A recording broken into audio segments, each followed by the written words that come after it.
नमस्कार मंडळी, तर आपण बनवतो लाल तिखटचं पिठलं. लाल चटणी पहिला टाकायची जिरी, त्याच्यात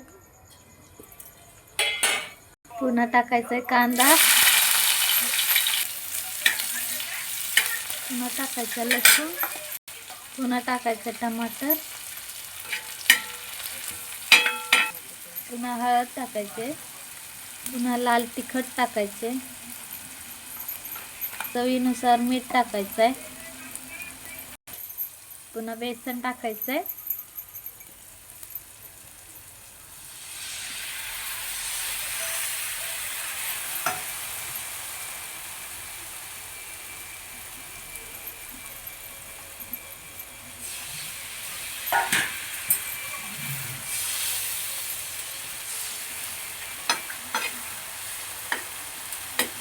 बघा लाल तिखट बेसन झाले बनवून.